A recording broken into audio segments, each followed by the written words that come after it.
This is the At Home with Zac and TT for the Millwall drive home, reporting on the game that just finished. We actually finished about an hour ago. It finished at the Den. Millwall 1. Nottingham Forest 1. The team that draws more than Vincent van Gogh. We love a draw at the Den, and it was another one. However, it's a little. I'm more optimistic than I have been recently, other than the midweek game. There's two good performances back to back.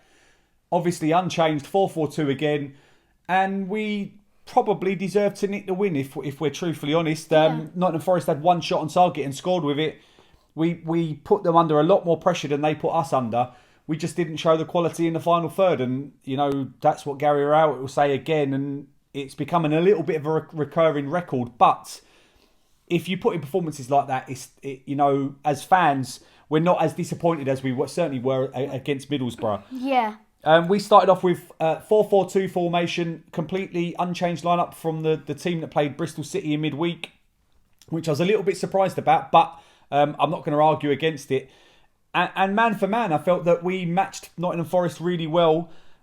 And I'll start with Ref Watch, because I actually went on a YouTube channel for a very good YouTube channel, Dora on Tour his name. So if you want to check his channel out, if you like other fan channels, but he's a really good one. And I went on his channel last night and I said that we always get bad referees, and a lot of Forest fans commented on the fact that they get bad referees. The thing is, you might get bad referees until you play Millwall, and then we always get them. And so you get a good referee even though he's a bad one against Millwall. It's just 2 or 3 minutes into the game, the ball's played into the box, Bradshaw takes a shot, and the defender's got his arm out here. It's not going in. The shot's not going in, but it doesn't matter. He's got his hand out. There's about 6 yards between the two of them. It's as blatant a penalty. And then when you look at the ref can't say he didn't see it, because he said that he had his hands close to his body. He said they were here. Which was an absolute disgrace. And from then on, you're just thinking, here we go again. And to be fair, throughout the rest of the match, I thought the ref just gave bad decision after bad decision, pretty much for both teams. There was stupid bookings, early bookings given. Yeah. Which kind of took the sting out of the game. He kind of swallowed his whistle every 2 seconds and wanted to blow it. And the commentators for Millwall actually said, I think there's been 30 seconds between every single time the ref stopped the game. It was just ridiculous. And I felt that after that we continued to play well. Funny enough, the first chance was created by Nottingham Forest with big man Amiobi running down the wing. He played strong. He's held off Leonard, who I felt had a very good game. He plays in Grabban down the right. Grabban runs a little bit down the wing, crosses it across the box, and no one's there to finish it off. But obviously Grabban is their main striker, and he's the one crossing the ball, which you would ideally not want. Yeah, you would want him in the middle, or Amiobi maybe, because he's quite tall as well, isn't he? Yeah. And then, like I said, we a couple of cheap bookings, but I was really impressed with our endeavour in the game. We didn't, in the first half, we didn't create too many chances, that's for sure. A couple of shots outside the box, one from Sean Williams that was well saved. Well, not well saved, it was right at him. You'd be, even Sambu, I think, is highly overrated, is going to save that one. And then Ryan Leonard has a shot that misses the target. But then we, create a chance right near the end of the first half. Williams puts a beautiful ball in, curled ball into the back post, and Cooper's on the end of it, but obviously it's fallen to his feet and not to his head, and he kind of tries to do a half a volley, and I think it was like a touch, but just went wrong. We don't know what it was. It went backwards anyway. He defended it rather than attacked it. And it hit the other player's head. And then we go into half time. But what I was really impressed with in that first half was the movement from John Daddy Budvarsson and Anton Bradshaw. And to be fair, I've been very critical of Budvarsson. Not so much Bradshaw. I rate him more highly, but I've been critical of Budvarsson. And in the last 2 games, he's been fantastic. There's no getting around it. I think it's because he's playing with Bradshaw, and also going on to Budvarsson. He's my man of the match, because I felt like he showed some passion towards a game, and no one else really showed that talent. Well, not talent. Well, good dribbling on the ball, good touches. He actually touched one on his chest. It went that way and he shot, but...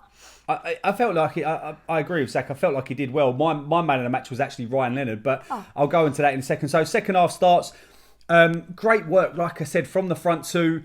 Bradshaw into Bodvarsson. Bodvarsson does really well to tap it in front of the defender who slips, which was massively important. It meant that he could cut in on goal. Yes. I felt like he overhit his touch, I thought it was going to ruin it. Which took it to the byline, but that helped create the cutback. You know, the Man City are known for scoring goals like that. The cutback, and then Bradshaw does well, shifts his body, flicks out the right foot, goes through the defender's legs and into the back of the net to make it 1-0. Weird finish as well. It was, but he's done well with it. Yeah. And then that's put us 1-0 up, and I felt deservedly so at the time. But, you know, the saying in football is you are most vulnerable when you score your goal, and it's an absolutely awful goal to concede. From a defence that's so strong and so solid, to get beat by a routine Route 1 ball into the middle, you know.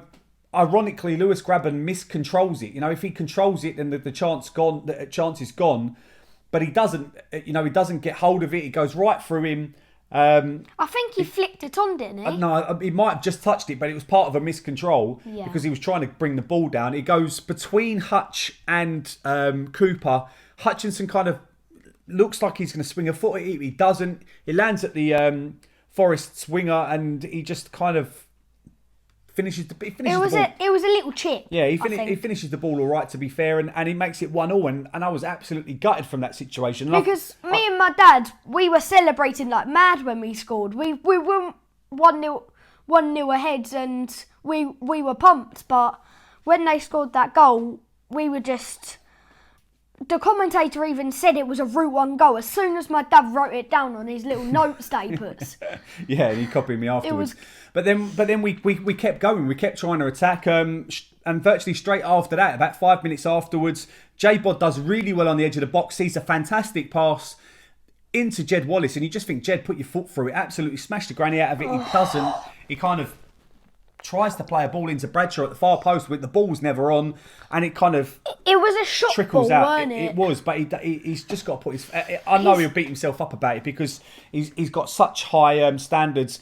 I thought his work rate today was excellent, but just obviously the final third for most of the players was just not good enough. Except from John Daddy Bodvarsson. But even after that chance, you know, Jed created another chance. He's played the ball in really nicely to Mason Bennett. Mason Bennett has flicked around the corner. Jed's gone on there. He looks to have a shot, but it's really well blocked by the Forest defender. Yeah.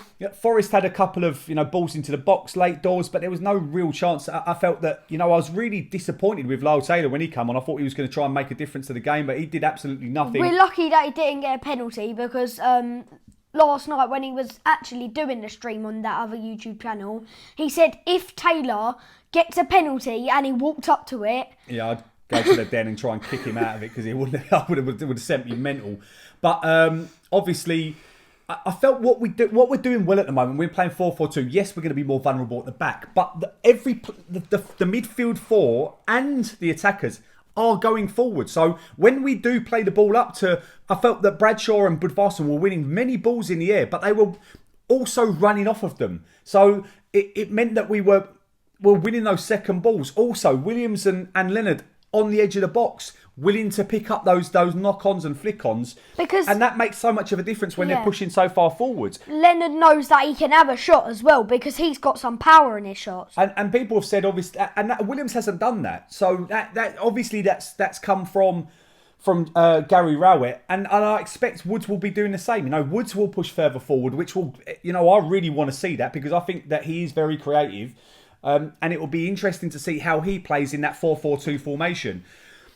Overall, you know, I thought that Bennett looked really lively down the left wing. He looked like he had a point to prove. But again, from each one of our front players, their endeavour was good, their energy was good, but they just didn't quite have that quality in the final third. And that's why we're walking away with only 1 point and not 3, because I felt we were the better team today. I thought their players didn't like Bennett at some point because one, their player full on headed Bennett, and the second one, he literally twisted his legs round Bennett's legs with a slide tackle. Well, Bennett's ex-Derby, I think that's probably why it is, and I don't think he has much love for Forest either. I felt that Murray Wallace had a really good game at left back today. You know, he's got a great engine right near the end. You know, he's running down, gets to the ball first, and then gets fouled. That was fantastic. But it's really good to see him. I felt that he made a couple of mistakes passing wise, but again, effort, energy was superb today, and all around the park. There's two results. 4 points. I'd have taken 4 points out of those 2 games, so we're starting to see a turnaround, hopefully, from the season. I think that formation and that start is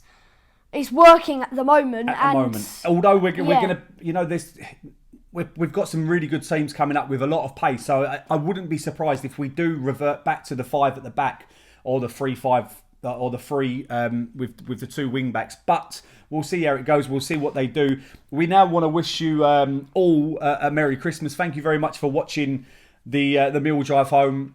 We really do appreciate your comments, and I'm going to say thank you and Merry Christmas specifically to the people that comment more often than not. And I know I'm going to forget some people, so I apologise for that. So if I haven't said your name, Merry Christmas to you, because you do mean a lot to me and Zac, and we do love and appreciate the like. So Ronald Lowe, Mike P, Boxing Monkey, and I'm obviously going with your usernames: Grant Petterson, David Turner, Diana Day, Chris Dowling, Rowan McKinnon, Angelo Militao, Ben, I think it's Ben the Beaver, Freddie, Millwall Ken, Vespa PX, Lionheart, Richard Collins, Badger, and Lion Medway.